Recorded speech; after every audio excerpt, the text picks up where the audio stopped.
बोलताना संतोष भाऊंनी पण उल्लेख केला की बाळासाहेब हे फक्त आपल्या समाजाचं नेतृत्व म्हणून नाही, तर सर्व समाजाने बाळासाहेबांसाठी खूप चांगलं काम केलं आणि ते एक वेगळं व्यक्तिमत्व या पूर्ण जिल्ह्यात आपल्याला एक ताकदीने उभं करता आलं आणि आपण त्या सगळ्यांनी महत्त्वाची भूमिका निभावली, महिलांनी पण निभावली. आम्ही पण त्यांच्यासोबत थोडंसं एक खारीचा वाटा उचलण्याचा प्रयत्न केला.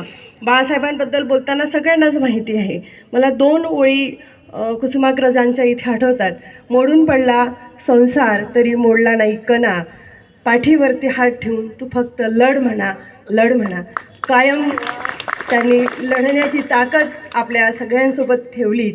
अनेक वेळा त्यांना या सगळ्या त्यांच्या प्रवासामध्ये अडचणींना सामोरे जावं लागलं आणि कायमस्वरूपी लढत राहायचं आणि त्या लढण्याचं यश आपण बघतोय. आज आपल्यामध्ये एक यशाचे शिरोमणी बसलेले आहेत. माणूस म्हणून जगण्याला एक महत्त्व असतं. माणूस किती वर्ष जगला याला महत्त्व नसतं, तो कसा जगला याला महत्त्व असतो. आणि आम्ही अनेक जण बघतो आहेत की माणसं शोधत जातो आणि या सगळ्या माणसांच्या गडबडात आपल्याला जर कार्य करणारा आणि कर्तृत्ववान आणि कुठलीही यशाची अपेक्षा नसणारा माणूस जेव्हा आपल्याला भेटतो, त्या सगळ्यांच्या पाठीशी समाजाने ताकदीने उभं राहणं ही काळाची गरज असते आणि आपण ती करून दाखवली. या प्रचंड सुनामीमध्ये आपण बाळासाहेबांना तारून नेऊ शकलो. सगळ्यांची ताकद त्यांच्यासोबत होती. सोबतच त्यांनी घेतलेला वसा पण होता. कधीही माणसाने यशाने हुरळून जाऊ नये आणि पराभवाने खचून जाऊ नये.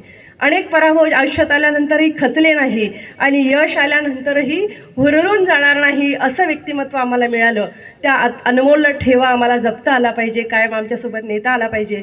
ना.दो. म्हानोरांची एक कविता आहे, कोण तीना जात त्यांची, कोण ताना धर्म त्यांचा, दुःख भिजले 2 अश्रू माणसांचे माणसांना.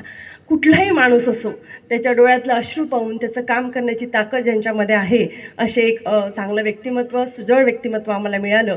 त्या व्यक्तिमत्वाला आपण चांगलं शिरोमणी म्हणून जपूया. येणाऱ्या अनेक अडचणींमध्ये समाजाचं नेतृत्व करण्याची ताकद ज्यांच्यासोबत आहे त्यांची आम्ही पाठीराखी असूया.